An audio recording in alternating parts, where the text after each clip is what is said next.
for you, your music is your main thing. You're not trying. I think it's a great thing that like you didn't try to go to college this year and do the music the way you're doing it. Right. Because you would have had worse grades than you would have if you weren't doing music, and your music would be worse. Sure.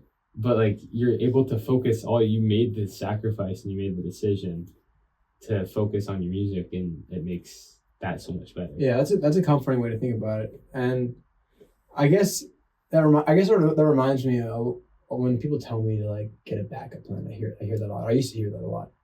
Still do sometimes. Or like I get cards that say like, I don't know whatever the cards are, but then it's like music will always be there. I'm like that was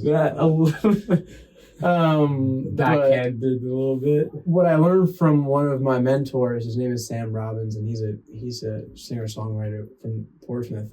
He said that like if you have a backup plan, you're gonna be more likely to fall back on it. So facts. If you get rid of that, then you have to do it. And I don't know, as much as I hate being trapped, I'd rather be trapped doing this, which fills me so much joy than doing something empty. I guess.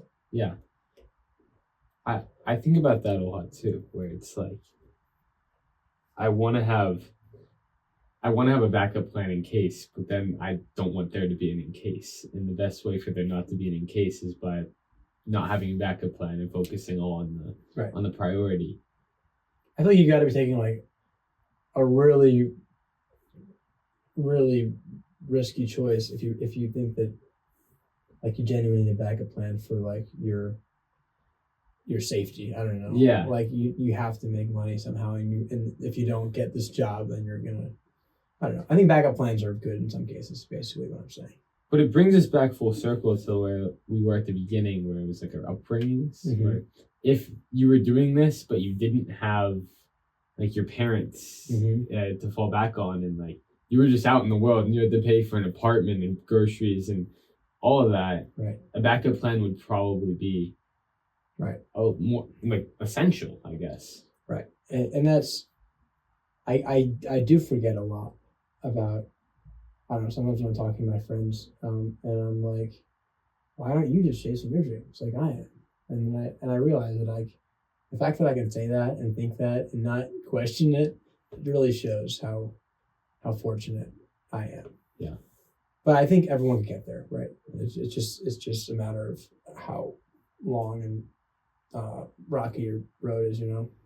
Yeah. So what do you say to people out there listening that want to like they have a dream or don't have a dream yet and want to find it, and they want to live a life that really fulfills them?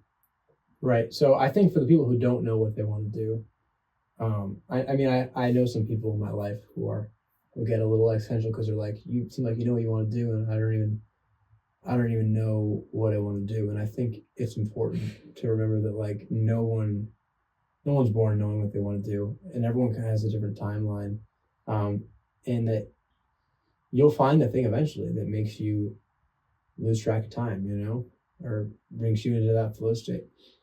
And you just have to keep putting yourself in those situations where you got to keep trying things, I guess. And I mean, you're not going to run into a new passion just sitting in your bedroom doing nothing, right? You have to be out trying stuff.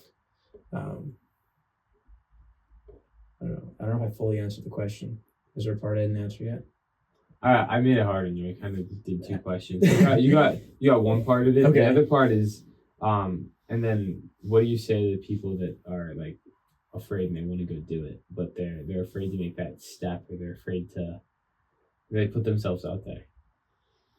Well, I think just look at the path you're on now, and is that leading you to something that's gonna feel fulfilling? And I guess if you were gonna die tomorrow, are you gonna be happy with like what you're doing? Or that's really kind of morbid to think about, but are you gonna?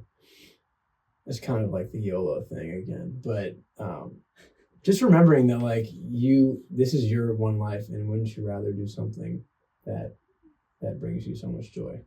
But I don't know. It's really hard to escape that fear of making that first leap, and I'm trying to remember kind of how I did it.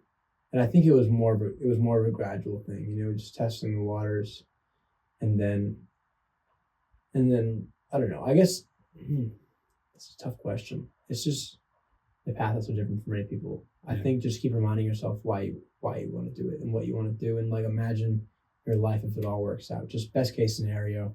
Maybe that's naive, but No manifestation. keep following the breadcrumbs is what I always hear. I like that. Yeah. Like that was a lot of word vomit just now, but it's all right. I read a quote today. It was by Chris Williamson, one of my podcast idols, and he said, the second scariest thing is leaving everything to chase your dreams, and the scariest thing is not knowing what could have happened if you left everything to chase your dreams. 100%. That's what it always comes down to, right?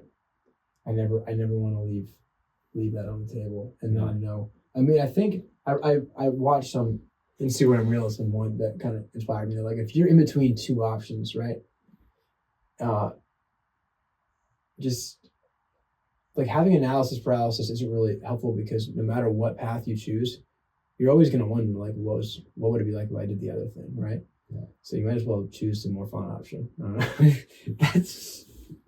I love that. Yeah. Have fun. Right. That's what it's all about. Life, you gotta have fun with life. We're gonna be here no matter what. You can either have fun or you can stress out. It's not that deep.